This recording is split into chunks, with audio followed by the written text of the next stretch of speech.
This is FULCRUM, a Star Wars podcast. Your way of tapping into the Force from a galaxy far, far away. Hello there. Hello, what have we here?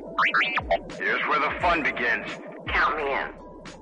Hello, everybody, and welcome in to FULCRUM, a Star Wars podcast. This is our very first episode, and I am so very excited because today we are covering the very first episodes of a brand new Star Wars series, and I'm so very excited. The Acolyte premiered last night. It was written and directed by Leslie Headland. This episode 1 titled Lost Found, and I'm enjoying the dichotomy of the slash in the middle. You know, we got that going. I'm Colton Robertson. I'm joined by Joseph George. What's up, homie? Oh, what up, what up? Always a pleasure to be here. And and it's always a pleasure to have you, and it's so nice to have you on the new show. For those joining us for the first time, me and Joseph also do, a lot. We have a podcast that it's called the Penny Bloom Podcast. It has over 550 episodes at this point. We decided it was time to start a new venture a little bit, go stray away a little bit, do a Star Wars show. FULCRUM, a Star Wars podcast, baby. And I'm so very excited because, man, are we starting out with a banger. The Acolyte. Wow. Yeah. Did this not disappoint? I loved these first 2 episodes. How'd you feel? Yeah, I don't know. I feel like we waited for a perfect time to start this, the show, and we told ourselves forever that we weren't going to cover it, and that we were going to focus on other things and do other things. No, it's impossible for us to not cover Star Wars. Star Wars has our hearts. It will be forever. There's no, I don't think. And that's why ultimately, why not just start FULCRUM, a Star Wars podcast? You know, like why not just go ahead and pull trig there? Yeah. We're here. And I'm so excited. I'm so excited because this was such a pleasure to watch. It was. You know, I loved the Bad Batch, and I was sad to see it conclude, but I'm glad we're breathing new life into a new show and a new era also. I love the High Republic, as you can see here. Yeah, I just noticed. If you're watching. I love the High Republic. So this was deeply anticipated ever since it was announced that this was going to be a semi-murder mystery set in the end of the High Republic.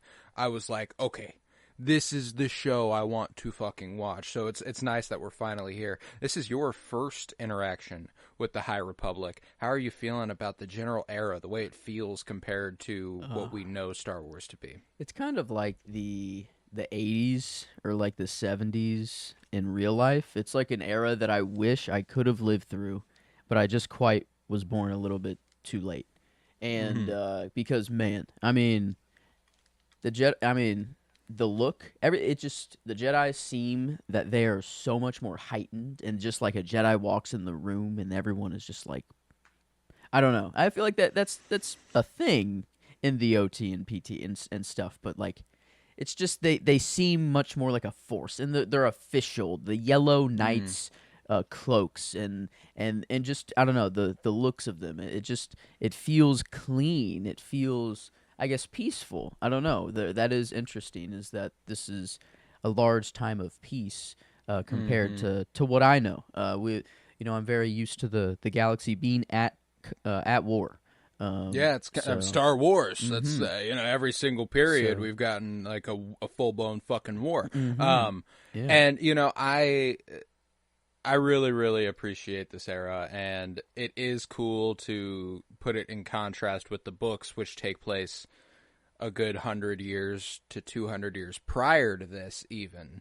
So this is still later, like very much so later than even the cleaner and more peaceful era of the early High Republic. Slowly, that's something I really, really enjoy about this show is like the contrast between the Jedi of old in the High Republic and the Jedi later on in the prequel trilogy. There's a very stringent and obvious difference, I feel like, between them and the way they carry themselves and the way they act and the dogma and everything. And I'm excited to get into it. So what we're going to do today is we're going to do an episode breakdown. I took down a little summary last night. I watched the episodes twice last night, and the second time around I took semi-thorough notes, and I'm ready to discuss them with you. And if you are ready, we can go ahead and kick it off. Oh, yeah. So we opened Lost Found on a semi-crawl. Not a true crawl, but a sort of crawl. And it read, 100 years before the rise of the Empire, it is a time of peace. The Jedi Order and the Galactic Republic have prospered for centuries without war. But in the dark corners of the galaxy, a powerful few learn to use the Force in secret. One of them, a lone assassin, risks discovery to seek revenge. Instantly like, yeah, fuck yeah, let's do this shit. Come on now. Come on now. Yeah, that's not the normal crawls that we get. I don't know. It's usually well, we've gotten increasingly less of these even through television. You know, that's like true. Yeah, it just opens. The show just opens. Yeah, there isn't even really one. I think Ahsoka had one, but besides that, yeah, it did. That's true. Obi-Wan, I feel like. I don't remember. I can't recall. If Obi-Wan had recall. one, but no, this is a very nice opening. This is. I wonder how many few there are out there. If there are just two Sith bumping, and then just if that's what they're referring to, that there's two. Yeah, the powerful few or, learning to use the Force in secret. Or if these are just dark few side. does imply more than a couple. That's true. That's true. And I think that's why.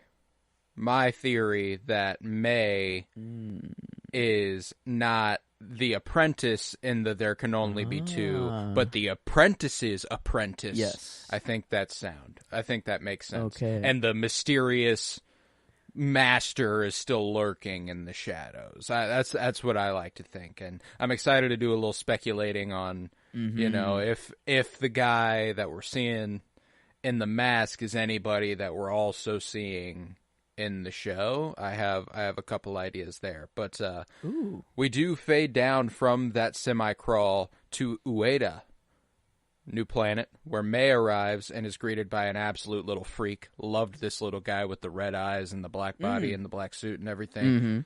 Love the alien designs. Yeah. They fucking went in again. I absolutely adored it. In contrast to like I didn't have this gripe about Andor, but a lot of people felt Andor was short on this side of things. The alien side and the freak Star Wars stuff.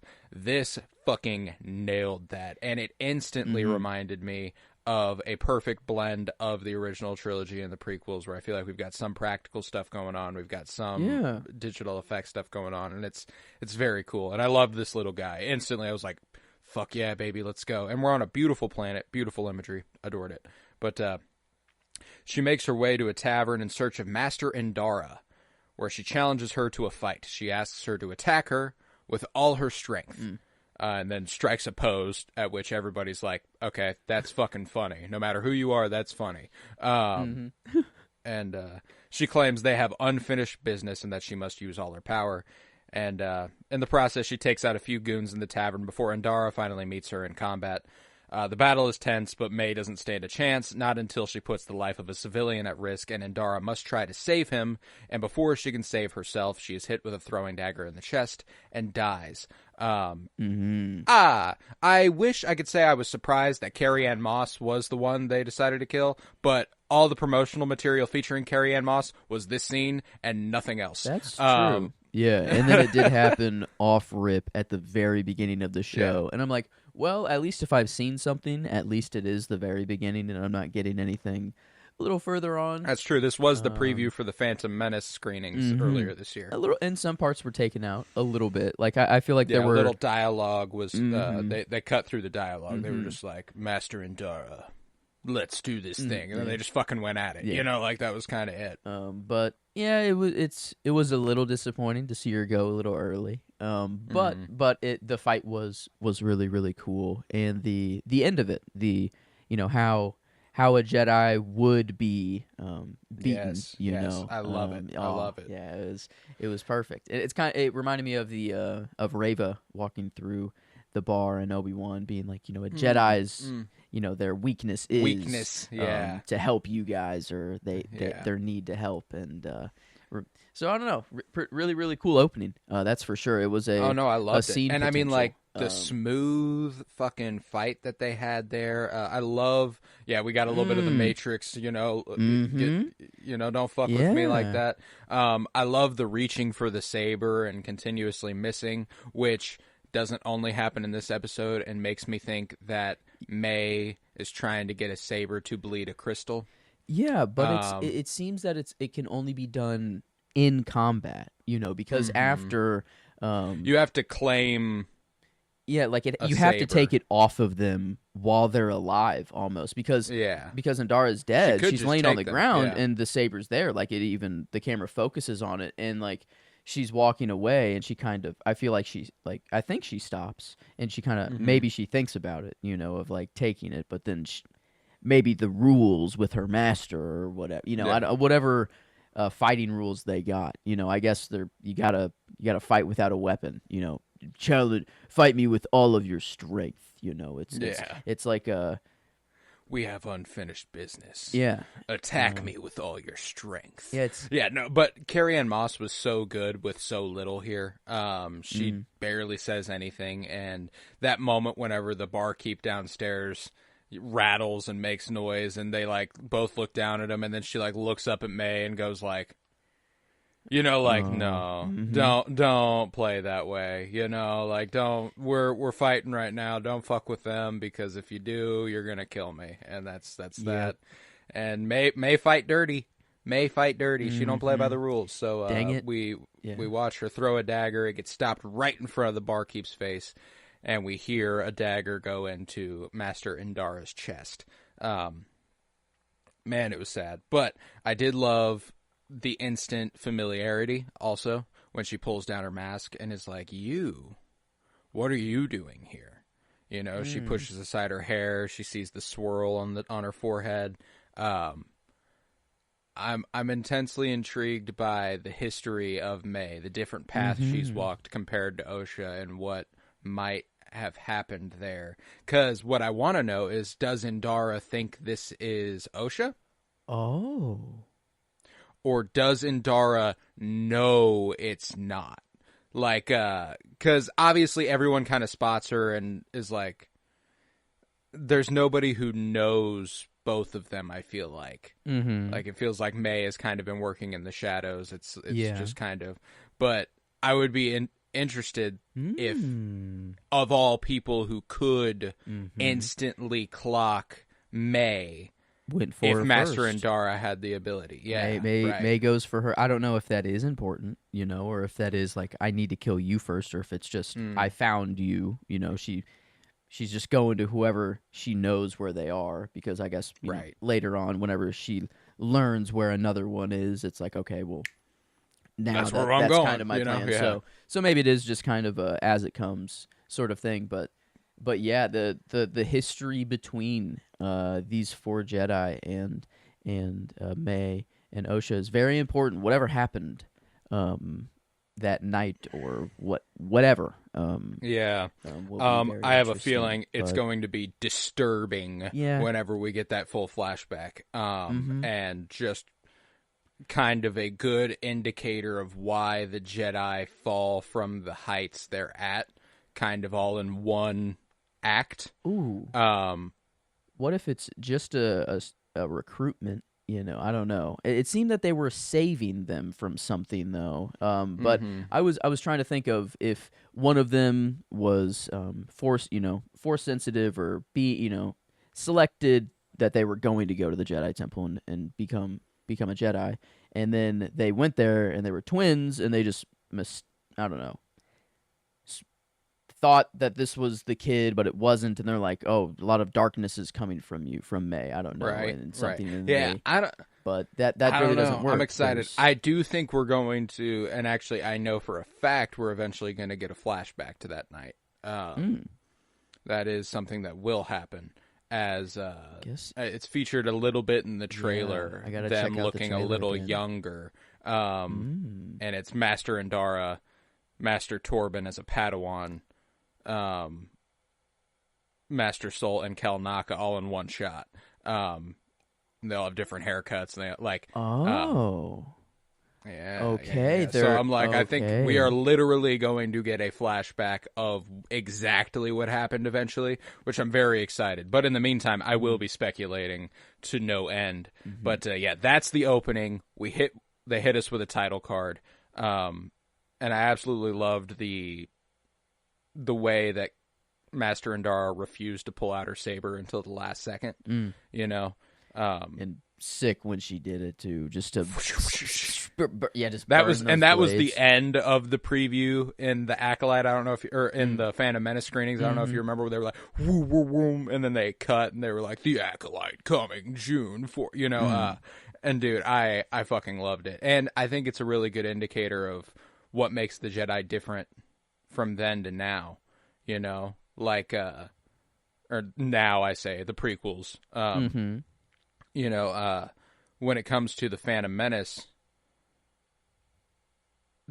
and obviously they hear an explosion, which will prompt you to do, you know, get it popping. But they just get her on. Yeah, you know, it's- they aren't directly threatened. There's nothing in the room. They just light up. And there's another connection to that I am excited to get into a little later. But there is the next scene takes place on a Trade Federation vessel where Amanda Stenberg, playing a seemingly new character, awakes from a nightmare on board a ship on a Trade Federation vessel, and she greets her droid Pip and gets dressed for work, and she exudes like a soft, playful air. She seems very nice. She seems very sweet instantly. She wakes up, she smiles at Pip. She's like, "Hi," you know, and that's why I love Amanda Stenberg, and that's why she is my performance of the episode, because I mean, she's playing a double role, and whether we can speculate more about how double the role is, but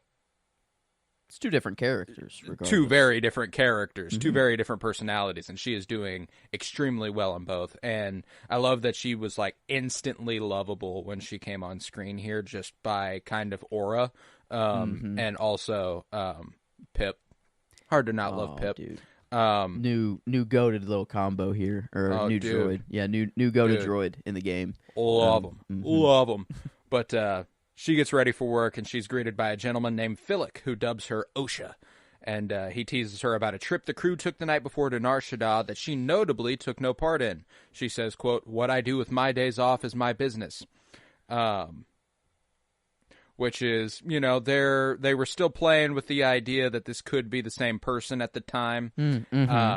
But it is notable that she didn't take part in the trip, and that she brushes, and it is her business. It's not Philip's business. It's just an incriminating look when we know someone who looks exactly like her murdered somebody in the first scene. You know, so that's an interesting little bit there. And I love the name drop of Nar Shaddaa, the kind of the Hutt throne world is what Nar Shaddaa is. So they were like, let's go to the seediest fucking place in the galaxy and have a good time.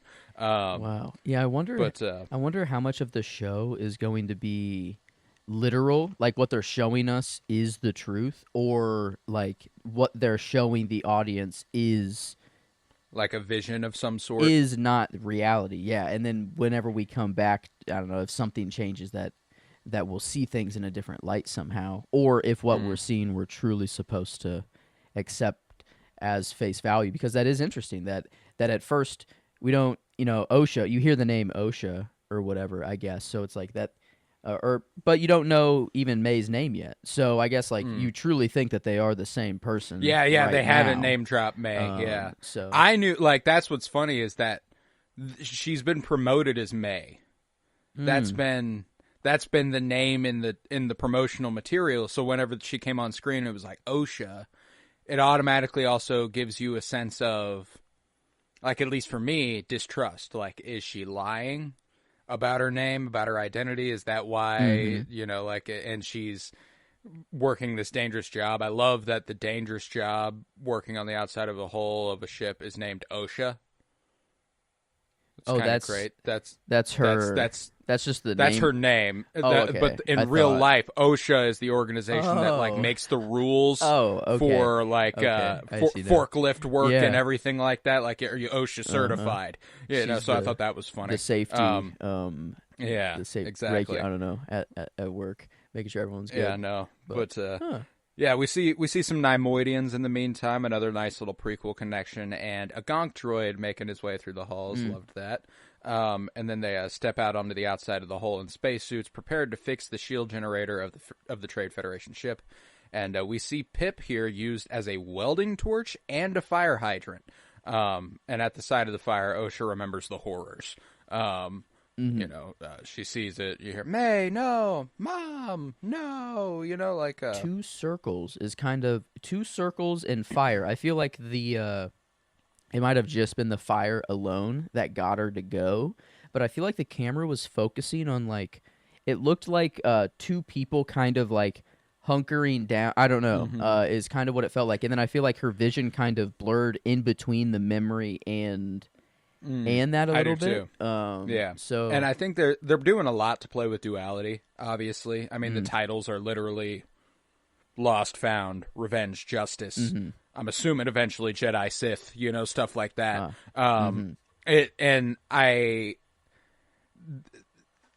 I don't know if they're just playing with the two sides of the same coin. Like, this is what could have been if I had been if I had been taken to the Jedi Temple. This is what would have happened.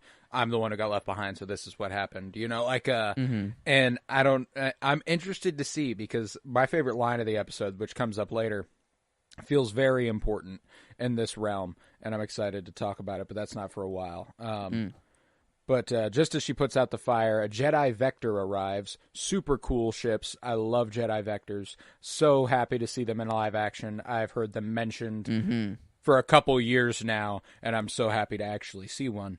So this is like just the known Jedi ship. Like the Jedi Starfighter that like Anakin and Obi-Wan have in the prequels. This is their version of that in the High Republic. Like, is the Vector. Yeah, this feels more official though. This feels like, a Jedi is here. Like it's like, I don't know. Like the Starfighters, I guess, is just you only see them in war. I don't know, but this feels like you would see a Jedi just out on any planet, anywhere. Yeah, this is just how they cruise around. Yeah, this is how they get where they're going. Cool.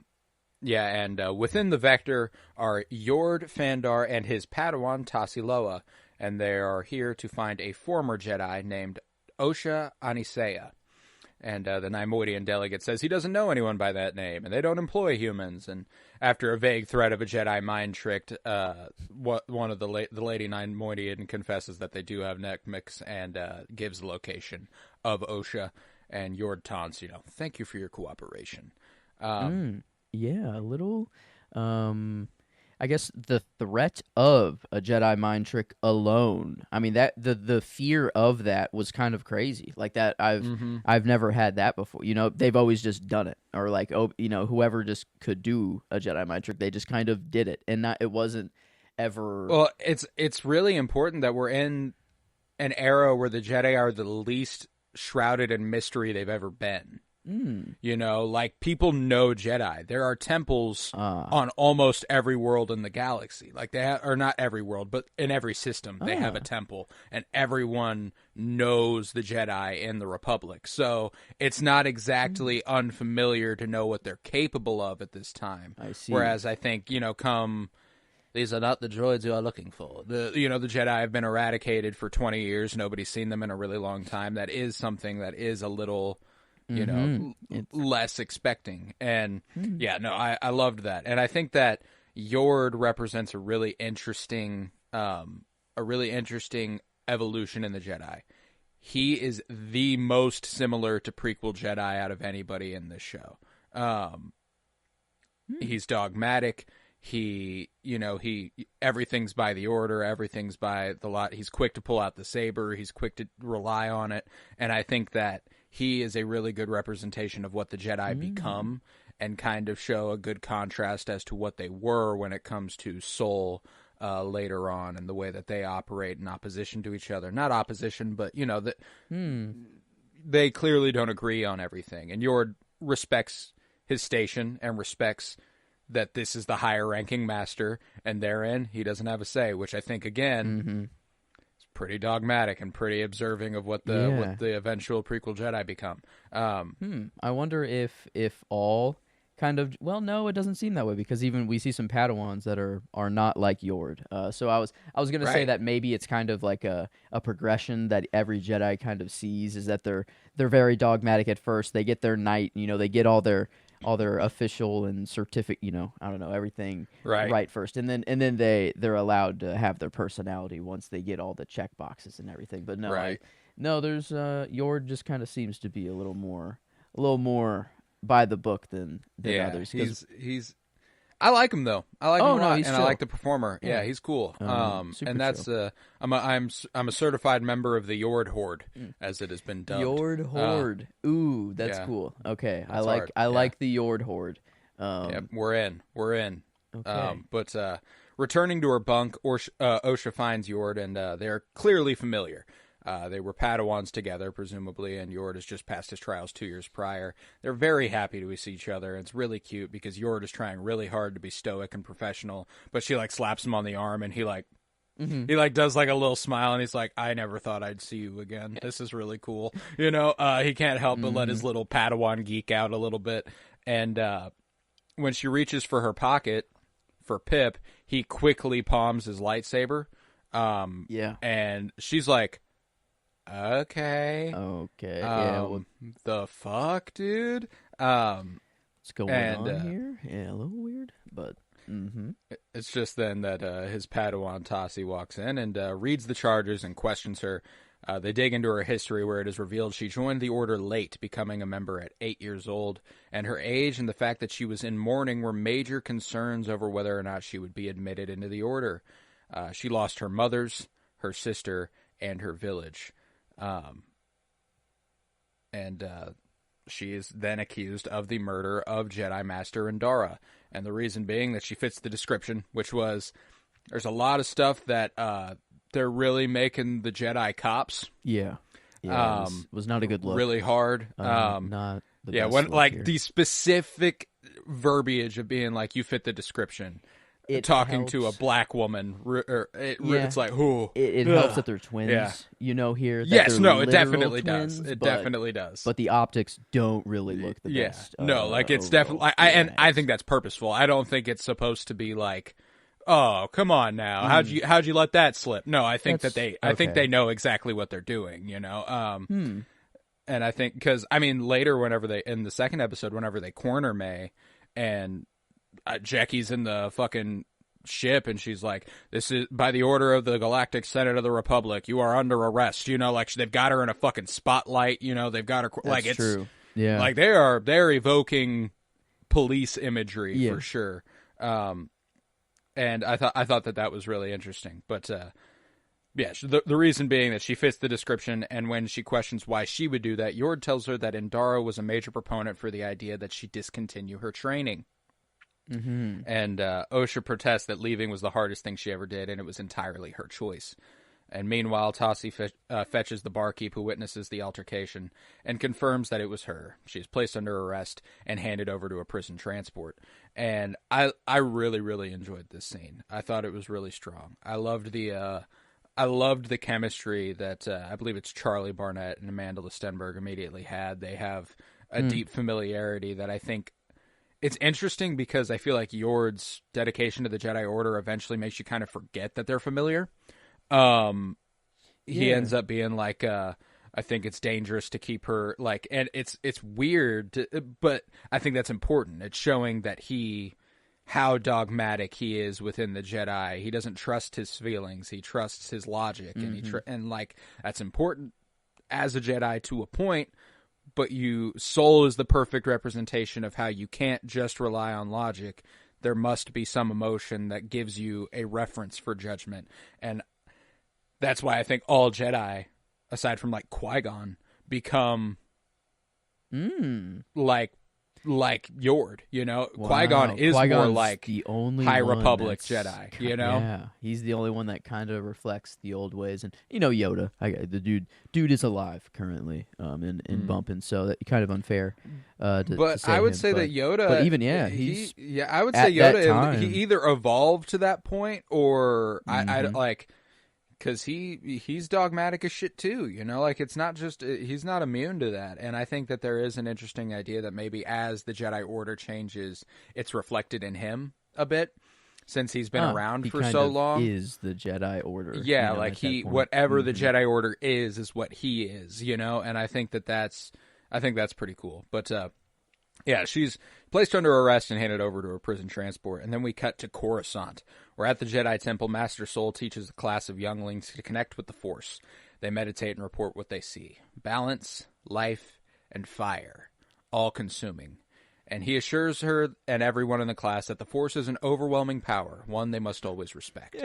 Yeah, like, oh, okay, good job, class. You're seeing, the life. The balance. It's like, oh, great, good answers. Oh, like, okay, fire is good, but then to continue and be like consuming everything that that even tries to come close to it. It was just like, okay, that's good, guys. Let's just remember the Force. And that's why he's important. That's why it's important for a teacher to be like, hey, and that's reasonable. The Force is in everything. It is overpowering. It is overwhelming. That's why we must respect its power. And like that's a good teacher right there. That's really good on the spot thinking. Master Vernestra enters amidst this and witnesses that interaction. It's kind of like, oh, how you gonna handle this one, Soul? Kind of like and he handles it really well. Yeah, handles it really well. Sticks the landing, and amid the lesson, Vernestra enters the class, and after Soul dismisses, she reports to him that they have arrested his former Padawan Osha for the murder of his friend, Master Indara. And visibly shaken, Vernestra is taken aback by the clear attachment he holds for Osha, and Soul says that Osha was a devoted Padawan and sees no reason for her to murder Indara. And we learn that Soul and Indara saved her from a terrible fire on her home world, Brendok, and she looked at them as protectors, so there must be a mistake. And Vernestra leans in close to tell Soul that it can't be known they've arrested one who used to be among them for the murder of a Jedi. It must be discretionary, lest their political enemies take advantage of it. And Soul assures her that she has his support. Wow. Yeah, everything is just... I mean, it makes sense that whether they are a dyad, whatever. It's just very opposite, polar opposites. And because here, she sees us as protectors, but May obviously very clearly sees the Jedi as whatever went wrong with their life. Yeah, it's the spark of the wrong. And then... before there was a line of, I feel like, was it Osha? I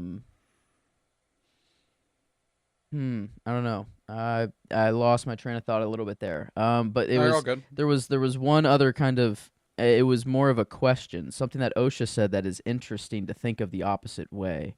I thought, oh man. But was it in that interaction with Yord? Maybe. Man, yeah, I guess I don't know if it'll come back to me. I'll come back, but yeah. All right. Yeah, no, and I liked this angle of, I mean, this is the first time we're seeing Vernestra Rwoh on screen. This is the only character adapted from the books yet right now. And I absolutely adore her in the books, and it's so interesting to see her as a grown woman. She's within the Order became one of the youngest knights ever. Okay. She became a knight at like 15, and took a Padawan by the time she was 17. So her Padawan's only like a couple years younger than her, and they have like a really interesting back and forth because of that. Like they're almost but it shows how she struggles with that because she is supposed to be the master, not like a contemporary. She's not supposed to be a friend, but they feel like friends. They have a really interesting, Emery Canteros, and it sucks that Vernestra had to live longer than Emery, almost certainly, because that was over 100 years ago, and I don't like thinking about that. It's really sad. But what's her lifespan like? Is it like? Well, she is a Mirialan, so I don't think we've ever seen Mirialans really live a super long time because they've just never been major characters. Barriss Offee, Mary Ellen. But we see her age really fast because she's giving her life force to help heal other people. Luminara Unduli, Barriss's master, was murdered. So don't get to see how long she lives.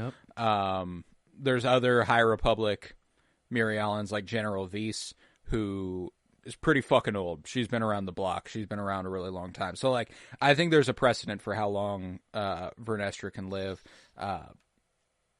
However, it's hard to say how much longer she will after this, you know? I see. Yeah. But cool look. I mean, she was my character of the episode. Dude, she came in, and I was just like, that's the most Star Wars character of the show. Either her or what is the other Padawan that's with them right now? Jackie. Jackie looks Star Wars as fuck. That's a design that just works. But no, Vernestra was cool. I don't know. I love just her performance too. It seems that she she has been around the block so long that she's like, she knows exactly when she like needs to leave. Oh, too. She has the answer. Been through shit. Yeah, man. she's like she's just going. And very efficient. Very efficient. Oh yeah, and she's reflecting another character from the books really, really hard here, which was her master, Stellan Gios. If she feels a lot like him,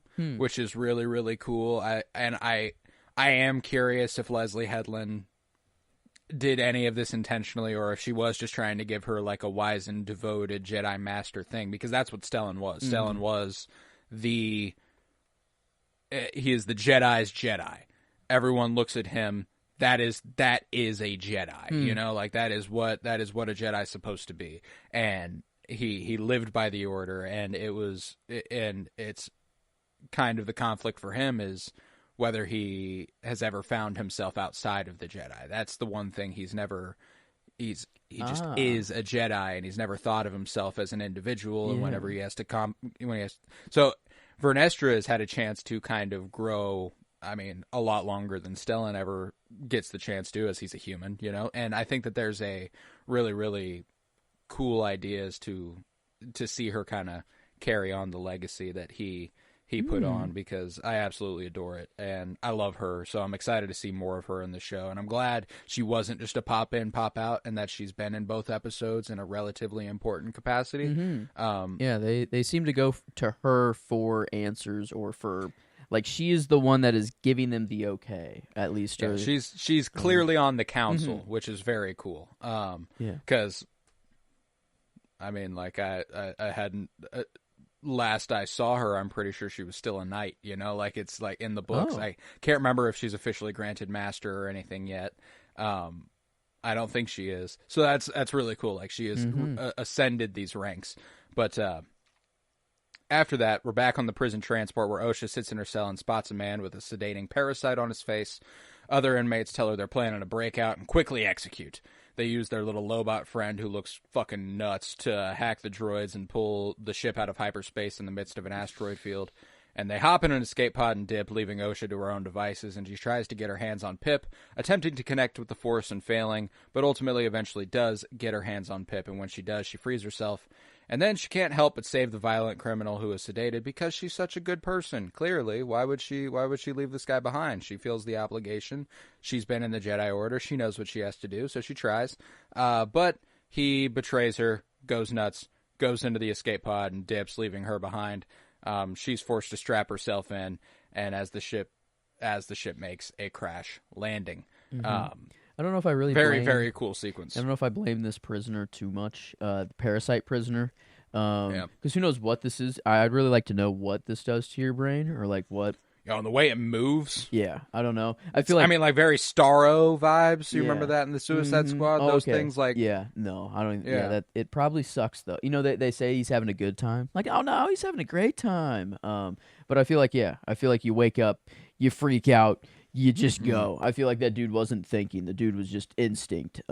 Right. But yeah, no, I agree. But no, the sequence was very. Oh, and very I love cool. it. I loved the character designs again. I love the dude with like the giant head tentacle thing. That does all the work basically. I love the chair droids. That was the fucking cool. chair droids, That was bro. fucking sick. Yeah, I mean, it's cool that Lobot Dude could just take over the ship and just That's hack OP. with his head. That's fucking sick. I didn't even take that as an option whenever they were trying to break out. But then, yeah, just to see them just fold up and just become a chair, I'm like...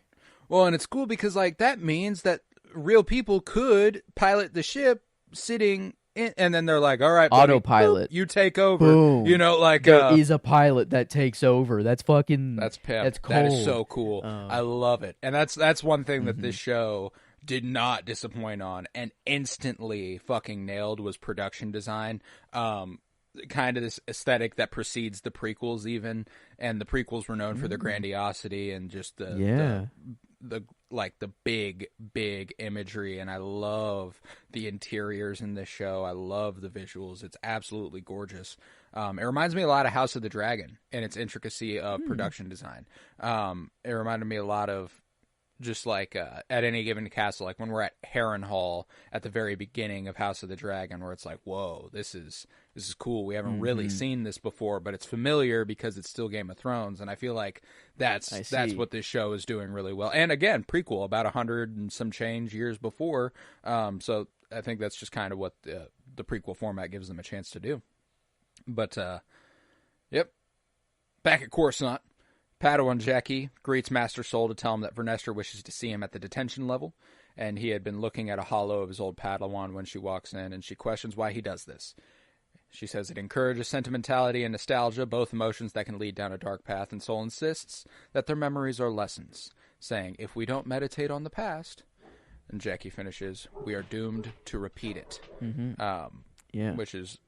very good. Yeah, I like their relationship instantly. I love the Jedi Padawan relationship between Soul and Jackie. Jackie could be, by the book here by saying, like, wait, why are you looking at that? Like Jedi aren't supposed to do that. But then I like Soul's comeback. I guess it's kind of a cope for a Jedi a little bit. I guess like they're really not supposed to do that. But I guess maybe that's my dogma thinking of the Jedi. Like that's what's important is that if more Jedi become like Yord.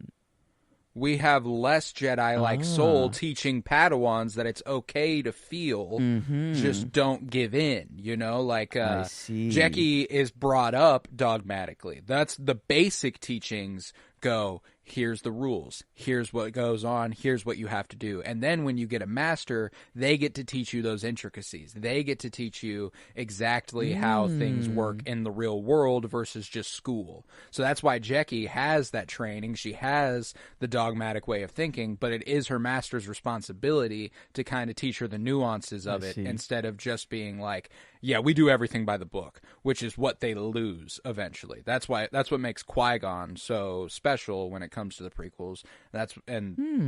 I think that's really strong. And wow. Yeah, no, and I love Jackie. Instantly love Jackie. I love Daphne Keane first. This was our X-23 in Logan. She was Laura Kinney in That's Logan. right. She was okay. Yes, that's right. So you're definitely familiar with her via that. Wow.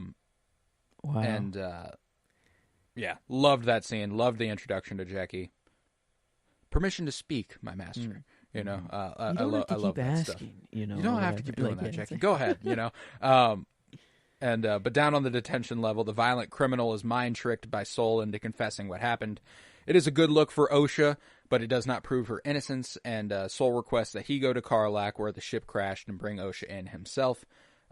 He insists that if she had died, he would have felt it, and that if she is guilty, it is his failure. And he is granted permission to take a small team by Vernestra, so he recruits his Padawan Jackie and Yord. And they find Yord on the ship, steaming his robes, shirtless, hot as fuck. He apologizes for his failure in bringing in Osha, and Jackie tells him to put a shirt on. Yord.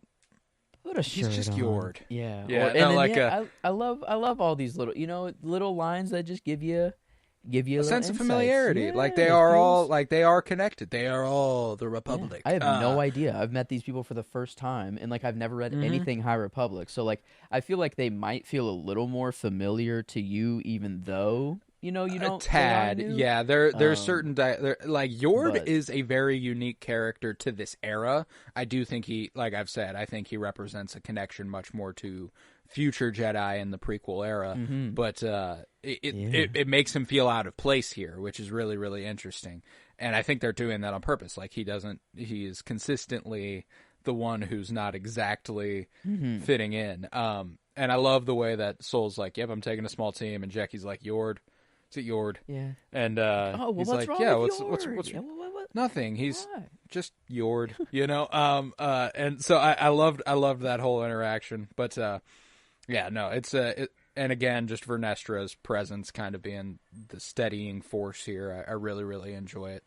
But then we're back on Karlak, where Osha awakes and snow falls, and she wanders the crashed vessel, and she spots a hooded figure and follows outside. That shot was fucking cool, too, when she returns to frame, and there's just a presence in the background. I was like, oh, hell yeah, let's do this shit. I love shit like that, especially in Star Wars, when you don't really expect shit like that. Really makes me happy. But the hooded figure turns around eventually and reveals herself as a younger version of May, and they are then back on Brendok in the midst of the fire that changed their lives. And May runs away, and Osha tries to chase her. As May says, my favorite line of the episode, "You're with me, I'm with you. Always one, but born as two." Yeah. So that's my... I don't know how this works in Star Wars, but, like, I'm trying to think of, like, a WandaVision mixed with, like, a Luke Skywalker Last Jedi sort of thing, where there's such an emotional event that happened in her childhood that, like, oh, maybe even in the she's womb, created I don't know, where, May, like, essentially. Out of pure emotion, there's one that is always, you know, on the Jedi's way of thinking, or the light way of thinking and the dark way of thinking. They're like a true dyad, kind of like a literal dyad creation almost. And so, like, it's not like they are they are literally two beings, but they have, like, one mind, like, always one, but born as two. Yeah. And kind of like a Clue and you know, Flynn sort of thing, I guess, from Tron, but I don't know. It'd be really, like, it'd be kind of hard to, I don't know. There'd be a pretty big switch. That would be a pretty big turn. Yeah. No, and that's why I'm like, I think at the very least they're a dyad. I think that they are a dyad in the Force. It is expressly said in Rise of Skywalker that it is a power that hasn't been seen in centuries. This is about 150 years before, 160 years before the Rise of Skywalker. So, like, it's a century and some change. I'm willing to bet that this was the last, at least one of the dyads preceding Rey and Ben. That's what I'm kind of that's kind of what I anticipate, and they are literally born from the same parents. So, like, I feel like that's, and they are expressly stated to have mothers. Yeah. Also, that was interesting. Which is very, very cool. And I think that that could be interesting. How much of, because the Jedi mind trick, like, someone referred to it as a memory wipe. Don't do that memory wipe thing you guys do. Did they like Professor X Osha's memory a little bit, and that's the guilt that they're like, that they're you know, maybe they like, this event was so bad, they're like, fuck, like, I don't know, do something to her mind to make her forget about it, and then that's... I feel like they would have done that because of the guilt, not that would cause the guilt. You know what I'm saying? Like, it's one of those things, like, if they had to do something that was worthy of wiping Osha's memory, the guilt would have already been there. The guilt would have already existed. That's kind of how I look at it. And ooh, this is so good. Like, it's so... I'm so excited. It's so interesting. Idea which way it's so new and fresh. Mm-hmm. It's super exciting. Okay. But they continue, and they run into a room where Osha is visibly confused, and May continues, "As above sits the stars, and below lies the sea. I give you, and Osha finishes, and you give me. And then a young Osha steps into frame and asks if it's really May. She says she thought she was dead, and she asks if she killed Indara. And when she says yes, her eyes turn black, and she says, 'I'll kill them all.' Osha truly wakes up then to find Pip by her side. And this is my favorite scene of the episode. The vision is just really fucking cool. I love the editing. I love the camera work. One issue I did take with the editing at one point is that whenever she wakes up the first time, I read these like there was no interruption. Whenever she chases May from the ship, they cut back to Coruscant. That's true. And show them get on the ship, and then they cut back and show that scene finish, which felt a little unnatural. I would have much preferred the flow of just the full scene all in one. And that was literally the only gripe I had with this first episode, though, is that felt so choppy. Specifically on rewatch, too. It didn't really bother me on first watch, but rewatch, I was like, why the fuck did we cut away there? Now that you say it is kind of like not obvious. I mean, hindsight, I guess, is 2020. Yeah. But like, it is. It would make sense to just stay there and let it continue. Because it's like we do a 15-second cut here, 30 to 45-second cut back on Coruscant, and then we're back on Karlak. So I just thought it was interesting. But this is my favorite scene. It sets up the most interesting mystery that we've had in a while on Star Wars, I feel like, in terms of just strictly story, not galaxy implications. Like, how do we get here? How did this happen? What, it's just within a story itself, probably the most interesting mystery since Rey's parentage, kind of trying to discover what that was. And I'm super excited because there is, I know they appear in the same place at the same time, and I know they are presented as two different people, but there's something weirder going on. There's something more happening. Perfect handoffs, It's like we appear to see them in the same place. Like whenever May gets away on the speeder and Osha's trying to stun her, whatever. Like, it's like they are both there, and we do see them on camera, yes. But, like, they're also in the literal same location by themselves. No other Jedi are around to kind of verify that, Soul like, shows up shooting. after May speeds away. And So it's... I feel like it's more of a red herring, though. Like, it's more of them trying to be like, well, they could be the same person, but they're like, I feel like they're truly not. And I don't know what to think. No, and that's what's interesting too, is that during the fight between May and Soul, Osha is by herself. She's not with anybody. There is like, and that's why I'm like, there's an idea here. Now, the thing that does fuck it up is the beginning of the next episode with May appearing on a whole different planet while Osha is here. Is that just meeting with the guy that she gets the poison from, right? So yeah, that is okay. Well, she also infiltrates the Jedi Temple first thing next episode. Oh, okay. That's true. And then that's like, what causes them to go out there. So yeah, that's why I'm like, there's something more going on. And while the theory holds a little water, there's definitely holes, which is why I'm like, it'll be interesting to see how they play with it. That's why my money's on a dyad. It's a pre-existing entity within Star Wars that shows they're connected. I think that Osha could be experiencing some of the stuff May does. We see her awake from a nightmare at the beginning when Master Indara is killed. I think that there's clearly a connection. I feel like it is like a Luke Skywalker. It's like a projection. It is like but real. Well, and as we see with Ben and Rey, as a dyad, they can interact with each other and make contact from whole different planets, pass off a saber to one another. There is a physical connection in the dyad connection. So that's why it's like, now and who knows, like when it comes to their mind, maybe it is literally like split between them. One of them has the dark tendencies, one of them has the light tendencies, and that's the dichotomy. Get rid of your dark thoughts. Don't even think of them. You can't have them. So like, I feel like that's the tie between it all, is that like that she is like a dyad and they knew it, or something like that. They knew that this power, she has a power that's, I don't know, rare. Yeah. But then why would they just like wipe her memory and then leave her alone and let her leave? I mean, I think whatever happened, Yeah, it does seem like if OSHA almost certainly would have to have had something done to her to like forget a little bit, because I don't know, it could be as simple as May wasn't dead and they assumed she was and they got out of there, and she resents them for that, and that's kind of it, I'm there's a part of the trailer I would actually advise not watching the trailer.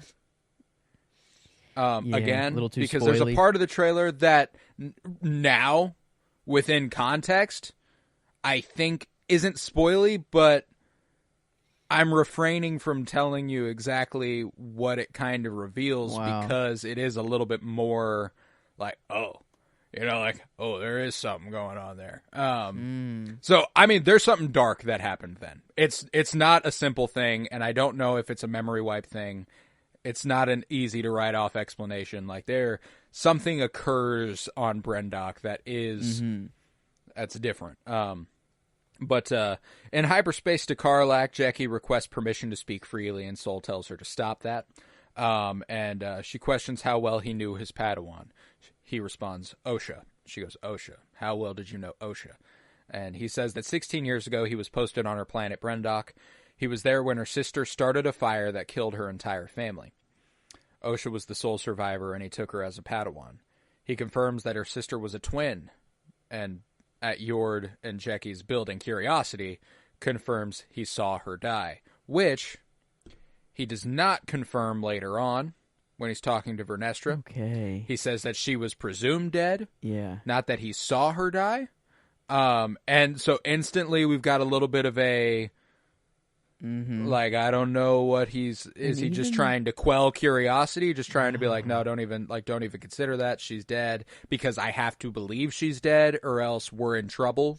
Yeah, is he coping or is he like, what's the emotion that's really going on here? Because even when he brings up that, like, yeah, she has a twin and presumed dead, it's kind of hesitant. Like, it's kind of like there's some, I don't know. There's and then they they arrive in hyperspace out of hyperspace over Karlak, and they go up to the front of the ship, but he just kind of sits there for a second and like, he like sighs, and he's like, I love Lee Jung-jae in this. As Master Soul, he is so fucking good. There's this softness to him that he's clearly concealing something within. He's very clearly good at pushing down his emotions, even though he is clearly the most in touch with them compared to other Jedi, which is interesting.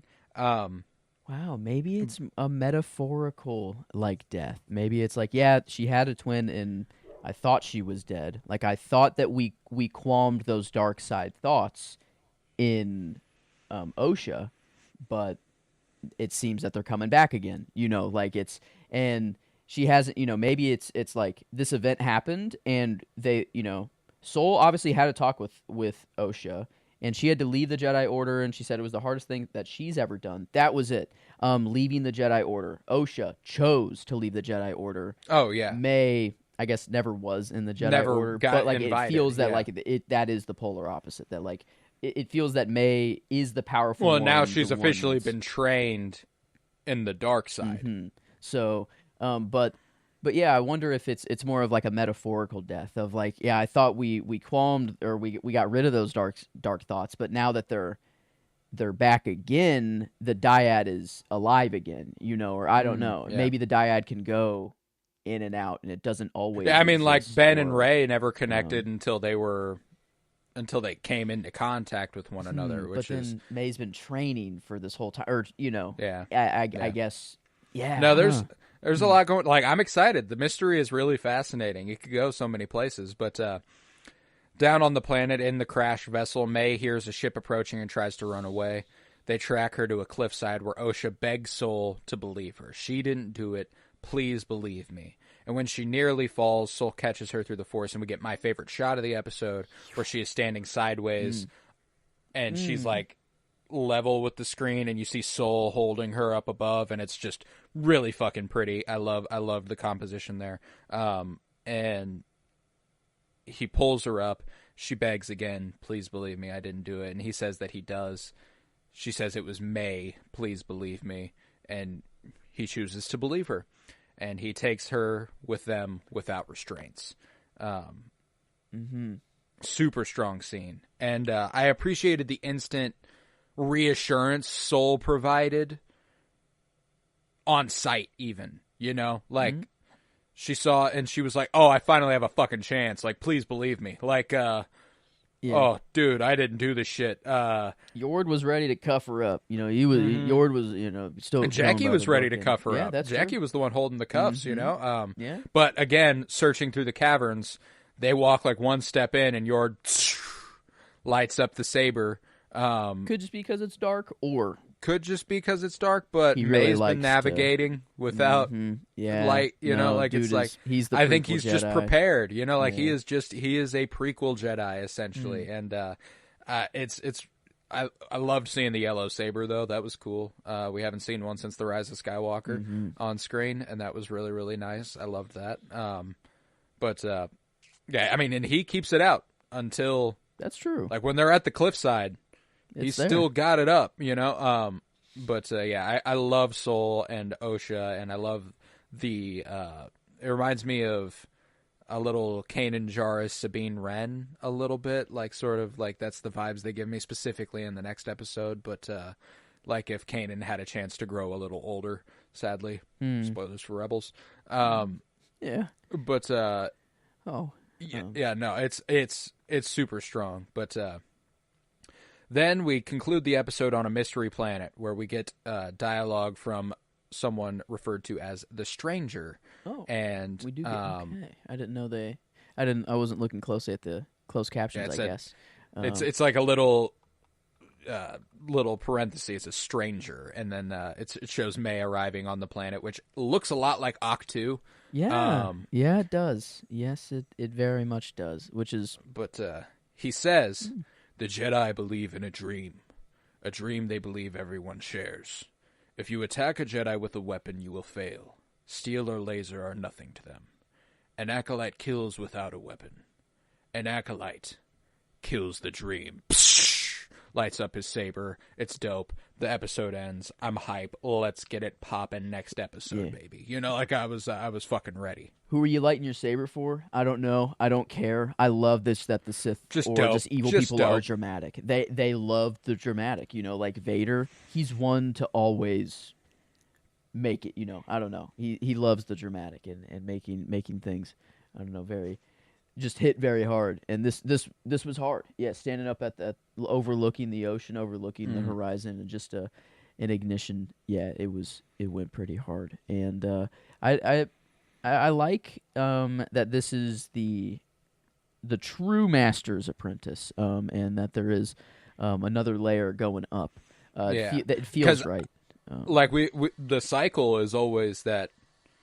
The apprentice kills the master, and then his apprentice becomes the apprentice, and that apprentice eventually kills the master, and so on and so forth. So I love the idea that he's training May to get her revenge, but also training her in secret, like for his own gain, to aid in the murder of his master. And perhaps he can like sense the presence of... you know, a weapon or something, and that's why she needs to be able to kill a Force user without a weapon. Like, that's why she needs to train specifically for that. Is it just his beliefs, you know, of not killing with the weapon, you know, or just kind of saying, like, you don't stand a chance just going straight up against a Jedi. You have to do something else to kill them, you know, or is it like, what is this weird cult-like thing with weapons or no weapons? Yeah, I don't know. That's what, and that's why I think it's not even really. That's why I think there's an ulterior motive. I think he's kind of telling her like, you got to learn to kill without a weapon. You got to like that's how we do things. But I think it's because in order to kill his master, they would be required to not use a weapon. There's something there where like if they go hand to hand with him, they have a better chance than fighting him with weapons, or them, I should say. You know, like whoever they are might be too powerful to take on. And that's why I'm like, maybe there's something there, like, or maybe it's just that if you can kill a Force user without a weapon, you certainly can with one. That's true. You know, this is just like, training. Like, yeah. if you can kill 4 Jedi, 4 Master Jedi, then maybe you're ready to kill my guy. You know, I guess maybe it is just trial runs, or it is just training. That's where my money's at right now. And it also works as the revenge that she seeks and stuff, and it's just the perfect way for a Darksider to manipulate the wants and needs of someone in order to use them for their own gain. And I think that that's kind of what we're looking at here. But with that, we can move on to episode 2. Also directed by Leslie Headland. This one is, however, written by Jason McAuliffe and Charmaine DeGrate. And this one is titled Revenge, Justice. We begin on Olega, where May has recruited a small child to help goad a droid into making a mistake and allowing her to access and sneak into the local Jedi temple. And when she walks in, she finds Master Torben kind of comedically played by an obviously young man and a fake beard and a fake hairline. This is Tommen. This is Dean Charles Chapman. That's Tommen Baratheon right there, baby. Huh? Yeah. What? Okay, that did not cross my brain whatsoever. Holy shit! That just. I gotta sit with that. But he's got a comedically funny fake beard and fake hairline. It's wonderful. I love seeing it. And he's meditating feet off the ground. She attempts to challenge him, but no response. She attempts to attack, but he is protected by a force barrier, and she gives up and climbs out through the ceiling when more Jedi come. This is the most Tommen Jedi there is. Of Star Wars. Literally, whenever things got too hard, homie just literally dipped. I mean, this couldn't be the more Tommen than anything. I mean, wow. That's I didn't even know that's perfect. I mean, it's I did love the meditation though. We've never seen this from a I don't know. Yeah, just like a and this is another fun not fun. It's actually kind of sad, but it is a thing that a good connection to the High Republic and what it's introduced, which is the Barash vow. Preceding any of the High Republic as we've known it, there is a comic called The Blade, which is about Porter Engle, who's known as the Blade of Bardota, and it's about him and his found sister, whose name is Barash. And she eventually leaves the Order in order to meditate, and it becomes sort of a permanent state of affairs. And usually it's taken whenever someone connects with the dark side and wants to cleanse their relationship with the Force. And it just takes until it you meditate until that's done. Until it's basically. done. And then he basically, and it could be forever. That is what you are. You are agreeing to the. You do not you go into meditation and you do not come out. There's a chance you never do. But he's been in this meditation for 10 years, is what they say in the episode. So, wow, and then maybe this is what due to that detail that he has taken the Barash vow, he is trying hard to compensate for something that happened. He is, and I think there's a chance that there's some sort of darkness he connected with on Brendok, and he's been trying to cleanse himself ever since. Because there's also in the book Into the Dark, another High Republic book, I have it right here. There is a Jedi who is corrupted by a living plant which is connected to the dark side called the Drengir. And they infect him, and he tries to kill his fellow Jedi and all this stuff. And at the end, he decides he's going to take the Barash vow because he was out of control of his actions, because he connected with the dark side in a way that was unnatural, and he didn't like it. And there was something about him that wasn't the same anymore, so he needed to recenter.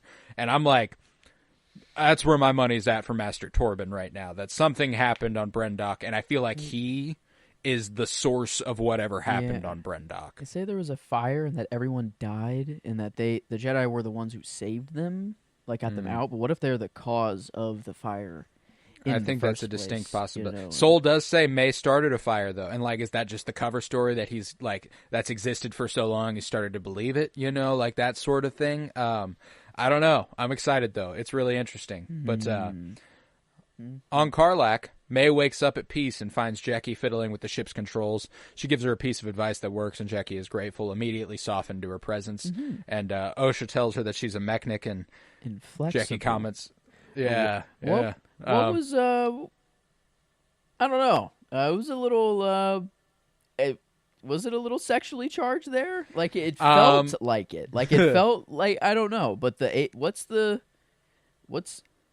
are they around the same age there? I mean, it's hard to read the non-human age. Yeah. I can't tell. She is a Padawan, but Padawans can be 19, as we see with like Ewan McGregor and the Phantom Menace and stuff. Like, so like it's. I didn't know what to think there from that line. Yeah, you know. No. But yeah, I think Osha's definitely gay. I couldn't tell you about Jackie. That's fair. I guess. The gator, I guess, is going off a little bit, but that didn't feel like that's the relationship that they're going to build. I don't think so. I think that, and there maybe there's a little bit of a flirtatious thing she's going for there. You know, like I'm better company and more flexible than a R2 droid. You know, like which is both of those things insinuate that she is better company and more flexible. You know, like it's but. Okay. Yeah, I'm like I know Daphne Keene. I don't know the age of Daphne Keene off the top of my head. Let's see, because that could give us a good basis on where to go here. 19. Okay, so could be about that age, give or take. And but regardless, I don't think that's what they're going for. I think they are going for Osha being just generally flirtatious a little bit and kind of being like, and then Pip is like, hey, what the fuck. And she's like, sorry, Pip's also very good company and very, very flexible. But Sol walks past and Yord voices his concerns with not restraining Osha. And Sol protests that she hasn't trained in 6 years. And Yord says if they are twins, they could be working together. And Sol tells him to not let his fear cloud his judgment, which is, it's like, well, how much are you letting your feelings cloud your judgment, Sol? Like let's talk about that a little bit. Yeah, he's using his feelings to dictate what he's doing right now. Yeah, so, it's like, yeah, sure, Yord might be letting his fear dictate. You're letting your nostalgia and sentimentality kind of dictate the way that you feel the presence in your judgment. But that was just a cool line. And you can tell Yord doesn't like it. You can tell Yord wants to say something. He's like, but sir, it's and that's why like I really fuck with Yord. I love his performance, and I think that he is my performance of the episode. Charlie Barnett, actually, I think I ended up going with someone else, but I do like Charlie Barnett a lot. He was my other choice for performance because his presence is just so steady, and his facial acting and points whenever he's kind of dismissed out of hand. He's like, God damn it, man, not again. I think I did switch these. I think I meant because Yord right now is in my character box, and Sol is in my performance box. I think I meant to switch those. I don't think Yord and Sol are definitely the character. They're the characters of this episode for me. I like Sol, but Sol really came into his own this episode. I feel like, especially with the fight later on, that was just sick. So Sol, he's my character, and then I think I will give Charlie Barnett the performance here, because I mean I really like Yord as well. I think in I didn't really quite put together that he is just kind of the prequel Jedi, the super dogmatic one, and that's kind of what he will be in, at least for now. I don't know, maybe he'll go through something and we'll see the change that has to happen from a knight to a master, or something. But no, I'm excited because I like Yord. I think he's cool. I also went with Sol as my character because he's just like, this is the episode, man. This is when he hits his fucking stride. But after this, Sol makes a transmission to Vernestra, who is surprised at the revelation that Osha has a twin. However, it works perfect because someone matching the description was spotted breaking into the Olega temple last night, and she couldn't very well be in their custody and on Olega at the same time. expressly mentions that by name, which, yes, logically, of course she couldn't, but we're in Star Wars, baby. What's logic to, what's a king to a god, you know what I'm saying? Do we trust them? Do we trust what we see right now? I don't know, but... It's hard to say. But Sol is assigned the task to investigate and tells his team to Yord's dismay, and they make their way to Olega. And on Olega, May wanders through the streets to an apothecary. Drunkenly sleeping is Chimere. He awakes and greets her with a playful familiarity. He seems to be squatting, but also thieving identity and also being just generally scandalous, which is an interesting, immediate presence that Manny Jacinto brings to Chimere here. I fucking love him. My sleeper pick for the Sith master. He plays the innocent, playful guy, but a line he literally says during the scene is "Peace is a lie," which is the first line of the Sith code. Whoa. That's very interesting. Yeah, no, I think Chimere is, if he's not the Sith, he is, I mean, he's clearly in cahoots. She says during the scene, it wouldn't bode well for either of us if you told him about this, so there is a mysterious him that they both know, but either way, the whole scene plays out really cool. He's clearly aware of her plans. She explains that her attack didn't work. I love the familiarity and the casualness with which they are talking about it. Like, she's like at a bar talking about a plan, but like it was like you wouldn't believe what happened last night, but like it was trying to assassinate somebody. She's like, I was this close to him, I couldn't land a blow. It's a literal force field. I couldn't fucking get through. So annoying. But yeah, no, this, I guess, a thing that didn't really click before is that the poison that he gives her is from that planet as well, I think. Yes. And she requests that poison. And I don't know if maybe that has something to do with what happened at the planet. I don't know, or if it's just like I don't know how to kill this guy. Poisons. I guess I know Bunta works. Yeah. Maybe that's something. But yeah, no. She needs poison, Bunta. He taunts her that if she thinks beating a sleeping monk was tough, she'll have a tough time with a Wookiee. Nice little allusion to the fact that we'll be getting a Wookiee Jedi soon, as he's been featured prominently in the promotion for the show. But he says that everyone has a weakness, that the Jedi justify their rule by peace, but peace is a lie. And he concocts the poison and tells her that she needs to grant this master what he seeks: absolution. And she makes her way out with poison in hand, and on her way she says, it wouldn't bode well for either of us if you told him about this. And he's like, I won't. But then, on the ship, May fiddles with Pip, and Sol asks about her tattoo. She's like, oh, what's that? And she explains, what she's doing with Pip, and she's like, no. He's like, no, what's that? Points to the tattoo on her arm. And she's like, oh, yeah, I got this one night in Corp Sec. We were having a good time. I can see you don't approve. And he's like, it doesn't matter what I like. And he kind of giggles, but it's like, it's so obvious that he doesn't approve, and I think that that's a immediate father-daughter sort of dynamic that they have. I really appreciate. And being a Jedi, they probably don't fuck with tattoos generally, I imagine, unless it's culturally significant. Is there, does it mean that she joins some, like, was it just a tattoo and that's it? Or is there, like, is this a known logo of I wasn't familiar with the logo.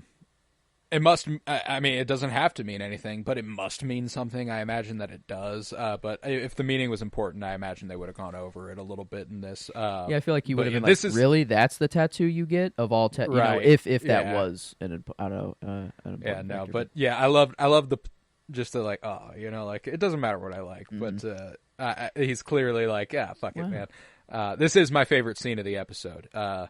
He asks if she truly thinks May could be behind this, and she assures him that she did. She must have survived. And he says he wanted to save them both. And Osha assures him that it wasn't his fault, and he thanks her, but he has made his peace with what happened on Brendok. And she replies that she knows. She knows he's made his peace. It's something that he tried to instill in her very steadfastly when she was his student, and he constantly tried to instill that in her. And she says that maybe she wasn't a very good student, and Sol replies, maybe I wasn't a very good teacher. And like, just that vulnerability that they are able to share in this moment, and the chemistry that Lee Jung-jae has with Amanda Lestenberg, I thought this was an exquisitely well performed scene, exquisitely well written scene. It was good looking. I loved it. So this was an easy pick for me outside of the cool stuff later on. Yeah, I wonder, like, whenever OSHA delivers that line of, like, yeah, I know you have come to peace with it. It was kind of a little, like, passive aggressive. It was kind of like, yeah.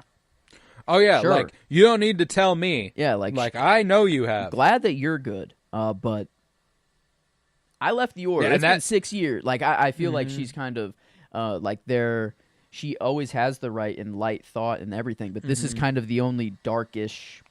Yeah, there's something teeming within her. It's yeah, and I think it is because she was brought up by Soul. You know, Soul is clearly good at burying his feelings. I think she's kind of learned that from him.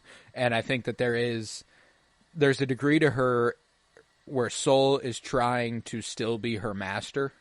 Mm-hmm. And she's like, I'm not your fucking student anymore, is kind of the dynamic that they have. And I really like it. But yeah, wonderful scene. But they then arrive at the temple on Olega, and Soul pleads to speak with Torben. And the sitting master of the temple tells him that he hasn't spoken to anyone in 10 years. But Soul insists, and all the while May has entered and offered the poison to Torben. She tells him to confess his crime to the Jedi Council, or receive the forgiveness he seeks. He falls from his trance controlled. He tells May that he is sorry, and that they thought they were doing the right thing, and willfully drinks the poison. That is like the express verbiage of confess your crime And to the homie Jedi Council. would rather die. He either, maybe it's not letting the Jedi know that he did this. It is maybe the crime is that bad in itself that he's like, yeah, no, I deserve. I can't live with it. He's taking this like 10-year meditation. You know, maybe he didn't know it was going to be 10 years. If whatever, he hasn't found this peace yet, he's not going to find this peace. I feel like maybe this is the reason he's meditated for so long for this to happen. That's why it's it's I've been like, waiting for you, May. That's what he says first. Like, yeah. What if he meditates and he knows instantly in this meditation that it will take 10 years for May to get here to give you the poison, and you just have to wait for it to happen. A deep connection to the Force like that could prompt that, and I think that obviously I think the poison is the forgiveness. It's like you no longer have to deal with the guilt you have. 'Cause here's your absolution. It was very the way the poison was made. It seems that it was just like one chemical or like water or like something simple, and then just one leaf or one little thing put in there, and maybe at their home planet that happened, and that's what started this fight. Like it's a poisonous, toxic fire that killed everybody. I don't know. I'm trying to. Star Wars can go anywhere. It can be I didn't take the poison to be particularly important to the event that happened. Just that it was a personal touch that they would be able to track to Brendok. Whenever when Osha kneels down beside the body and is like, "This is Bunta, a poison from my home world." It's kind of like, well, we know May did this. It has to. If it's not you and it's someone who looks just like you, it's just further evidence that someone else exists, and it's probably May. So that was really interesting. But all the while, Osha sees a little May and follows her, who is in turn followed by Yord. And Soul feels Torben's death in the Force and walks in to find Osha standing over the Jedi's body. She is accosted, but Yord assures that she had nothing to do with it. He watched her the whole time, and he was dead when they arrived. And they assess that he took the poison willingly, and Osha reveals that Bunta is a poison of her home world. And after this, they stake out the local apothecary, the Padawan at Olega Temple. I love this guy. The big guy, Padawan bread. Love this man. He seems like a sweetheart. But the Padawan assures them that this isn't the typical guy working at the apothecary. And they come up with a plan to talk to him. First, Yord goes by the book. Perimeters, lookouts, bring him in for questioning. And Jackie's like, yeah, we could do that, but no. How about we just send the person who looks just like the person in to talk to him, and we can see what happens there. It's a really good example of somebody, like, I'd be interested to know who Yord's master was. like who instilled this sort of dogma in him. I would like to know. But I like that Jackie is showing that she's able to think outside the box. She's able to think beyond. And that's why Jackie was my second choice for character this week. I absolutely loved Jackie in this one. I thought that she displayed a clear prowess as a talented Padawan. That's a smart Padawan. That's a soul Padawan there. I don't know. It makes sense there. Yord, I maybe see Vernestra.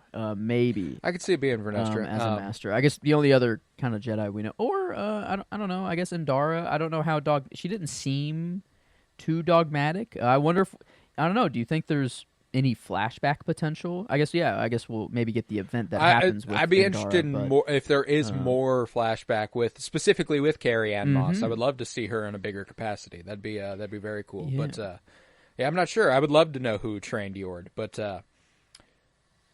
anywho, Sol agrees to the plan that Jackie laid out, and Yord is a tad ashamed. He attempts to hands over a weapon to Sol, saying he's not sure of handing this over to a civilian. And Sol says she's not a civilian, she's trained, and she's cool to use one. We watch Osha buy a cloak and use Pip as a transmitter, and she marches in and greets Kymir twice. Hello. Hello. Hi. Hi. Kymir's like, fucks up, you know? He's instantly taken aback, but proceeds forth anyway. He wrongly assumes that May succeeded. She killed the guy without a weapon. That's why she's acting weird. She didn't need the poison. And they're like, oh shit, fuck yeah, we got him. And then Sol's like, no, hold on a second. And he slowly realizes that he's wrong.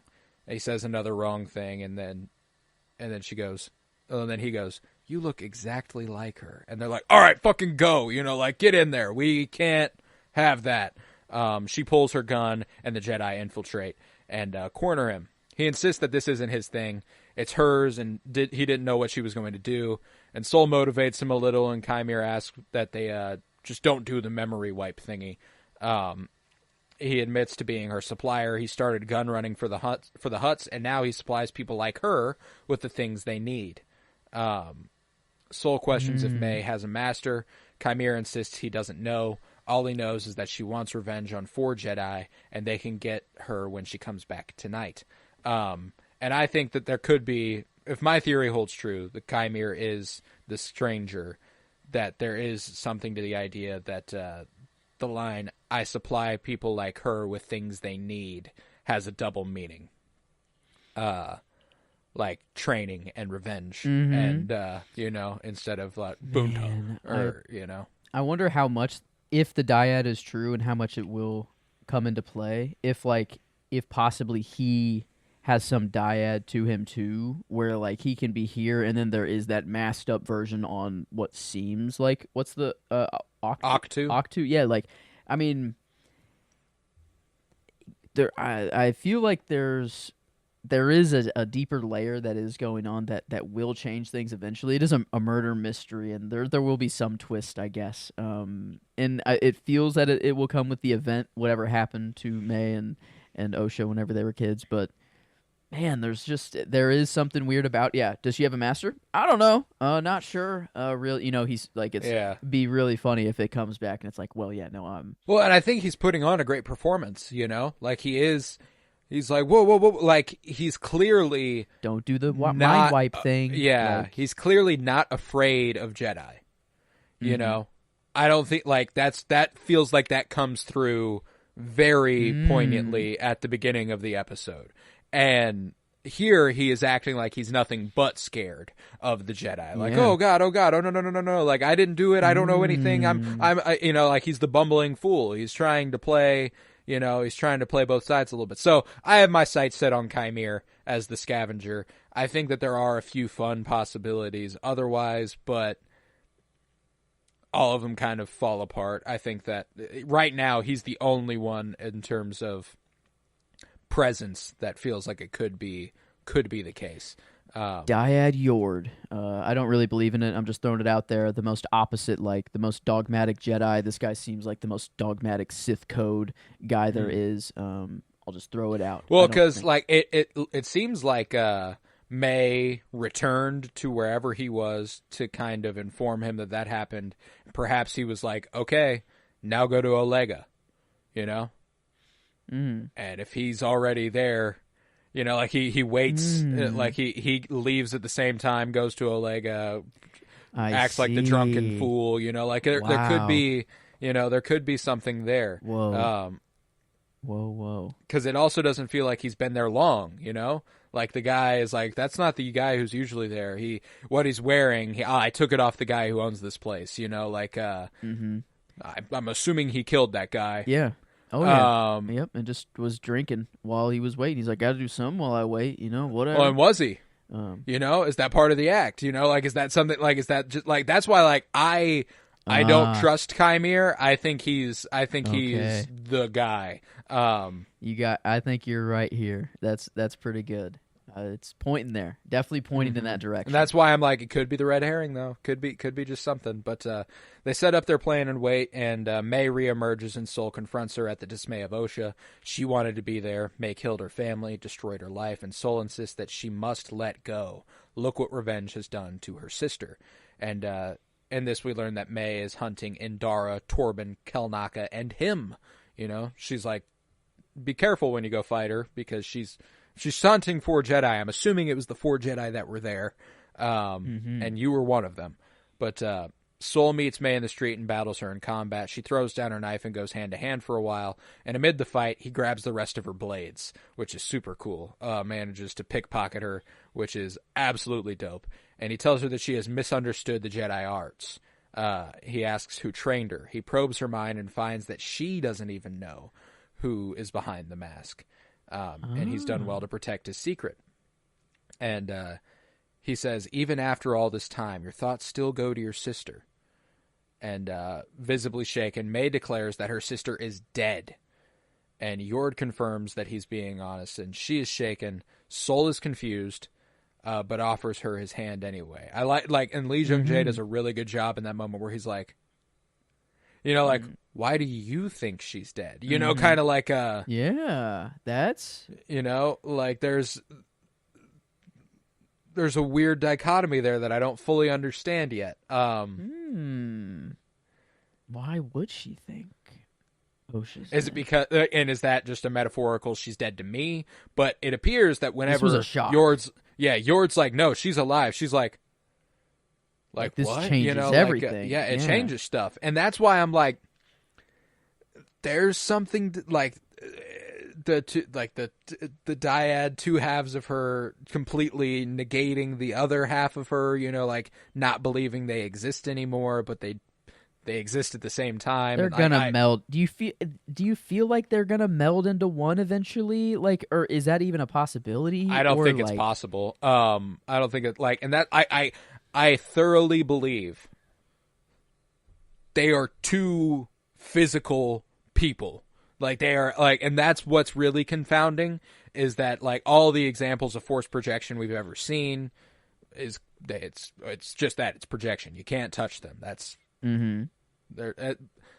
there's very clearly something different going on here. And even with a dyad, the way it's been presented to us, it's two physical people, you know? That's true. And that's why I think the line from the first episode, you know, always one but born as two is really important, is that like they are joined, they are connected, they are of one mind. There's just two people. Okay. It's just with Rey and Kylo, it's just not the twin thing makes it very interesting. You know, it's a dyad and a twin, you know, and they're identical twins. Perhaps even more important, you know, like they're or even more powerful, I meant to say, like that could be, there could be something there.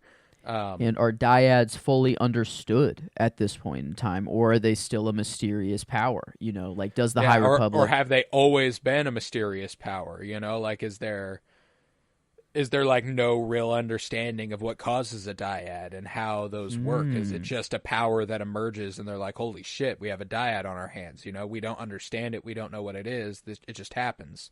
I think that's where I'm at. Like I think boom, it's just spontaneous. It is just kind of a miraculous, and they might know of it, but they're not like super knowledgeable to where it's like, oh, if we have a dyad, then we can do this, this, this, and they have this power X ball. It's just like a mysterious unknown.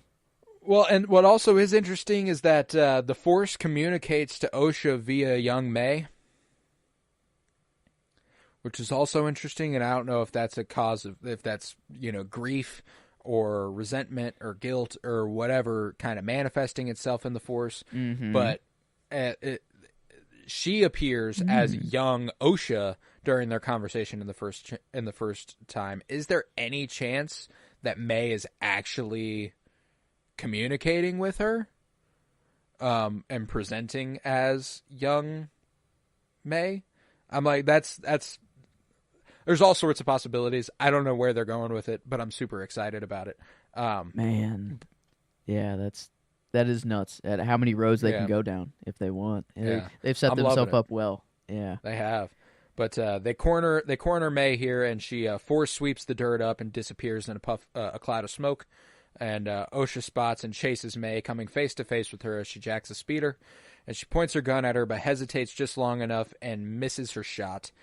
And May gets away. Sol looks at her with a degree of disappointment, is kind of how I read it. I didn't read it as much else. And I'm interested. Do you think she purposefully missed the shot? Or is she out of practice? Or because it's a stun weapon. It's not a killing blow. At least Osha, her reaction seems that she was shaky and she didn't want to take the shot, but then she was like, no, I need to do this. And she did take the first shot. I think she thought she was going to hit that first shot. And then when she missed, she was like, oh, shit, I'm out of practice. I need to, and then, so it felt like a little bit of both, kind of like she is out of practice, but then also there was some hesitation to it where like she didn't want to. And I think it's a combination of things, but and that was interesting. I liked that moment, the way she's like, oh, May is very clearly happy to see her sister. So I'm like, there's something going on. Like, it's just, it's hard to say at this point, but I do appreciate. I'm also curious if she knew it was a stun weapon or if she was just pulling trig. Because she clearly harbors a resentment for her sister, and maybe Sol is kind of disappointed because she pulled the trigger at all. Maybe there was something there. If it's to be believed that May started the fire and is responsible for all of this, then this could be the dark side tendency of Osha to want to kill or want revenge. Yeah. This is the revenge get a revenge. Osha wants. Yeah, whenever she's like, I want justice, and Sol's like, you want revenge. Look what revenge has done to your sister, and thus the title of the episode, Revenge, Justice. Wow. They're doing so much to make you think that they're two different people and one person at the same time, but that's kind of just how a dyad functions. It's like exactly. That's why I'm like, it metaphorically one person, I think, much more than literally one person is kind of what they're going for. But back on the ship, Vernestra and Sol communicate regarding a potential council meeting on Coruscant about the situation at hand. But Sol says that they do not have time for talk, and Vernestra insists that things have changed. A former Padawan going rogue is one thing, but now we learn it is a trained outsider, and that is wholly different. And they must strategize, which is valid. That's like, hey, before it was somebody who we trained. It's a bad look, but it's like, hey, at least we know where they came from. Now we don't know where they came from, and we don't know who trained them, and we don't know how they have this power. Yeah. We need to figure something out. And that's always question number one. Who trained you? Who trained you? Who trained you? It's like if they're Sith, they that's their goal is to find the dark force users. So that is really cool. That Sol and even Indara was trying, like, who trained you? That was a question Indara asked during the fight, I think. So it is. I don't know if that's a Jedi thing or just these 4 Jedi are like, yo, like what? I don't know. But it seems, I don't know, this. Ooh, I don't know. I like the theory of the drunken, the playful I think master that's I think that's a distinct possibility. Or even going above him, maybe he's the master. You know, like maybe he not is the mass dude. He's he's you know. one I mean, step like up. I don't know. That's I doubt that one. one. Crazy curveball, you know, because Yeah. you expect it to be some old white dude. You know, I don't know, Yeah. just the Sith. I mean, don't some know. It's old, just- disgusting, decrepit being that's like, True, wow, doesn't you even have to look be a white fucking dude. evil. Yeah. it has I to- just associate but- old, evil, decrepit with white men. Usually the Sith are old white men. It's Yeah. just kind of evil. It's a nice proxy, but just feels like like that you kind of embody the Sith, you know, like that feels right. But yeah, it'll. Oh man, that's going to be a cool unmask. I mean, because it'll happen probably. You know, who knows? Could be another Marok situation and a green mist, and it's just a fucking entity. But I don't know. It doesn't feel like it here. And yeah, I'm at least liking it. It's right now. It's not Andor. I can say that. At least not yet. The first couple of, like the first 3 episodes of Andor made me cry. So like that's it's not quite Andor, but it's above Ahsoka, and we're right now. Yeah, this started out fucking hot. Yeah, it's really strong. But to conclude the episode, in the streets of Olega, May confronts Chimere, who ensures her that he has a way out for her. He is also very obviously physically capable, as he fights her off in a surprise attack and points the knife back at her. Yeah. This, I mean, pretty badass fight here. Bro's obviously, like, we've seen how badass May is, so like you're immediately clued in to how capable this guy is. But he gives her the location Kofar, where the Wookiee Jedi Kelnaka lives in peace. And then we cut to Kofar, where a Wookiee roars as 2 scavengers find themselves gawking at a fallen ship. They're scared off by Kelnaka, who disarms them and breaks the gun with his bare hands. And he has clearly made a home of the vessel. And I'm so hyped that next week we are officially getting full-blown Kelnaka. I'm so excited because that character just seems like such a good time. I'm excited to meet him. But Jedi Wookiee. I mean, couldn't have introduced him any more badass, I don't think. Yeah, just breaking that was a weapon. That was dope as fuck. That was dope as fuck. Yeah, I'm ready. I'm but ready yeah, for him. that concludes the first 2 episodes of The Acolyte, and we have one more task at hand here. We have a question of the week. We had a Twitter question, and the questions at hand here was your favorite line in each trilogy, one ironic and one serious. And this was asked by our friend Kyler Barnett, who I will be astonished if he doesn't at some point appear on the podcast. So I'll take it away. My ironic one for each trilogy, and the prequel trilogy is a line delivered by Obi-Wan, and it's more because of delivery. It's not because of the line itself, but it's when he says, "I saw it on a holo recording. He slaughtered the younglings," and he like it's George Lucas sucks at dialogue. It's something that he's notoriously not good at. Because he doesn't always suck at dialogue, but there's a lot of dialogue that is just hard to listen to, and that's one of them. Yeah.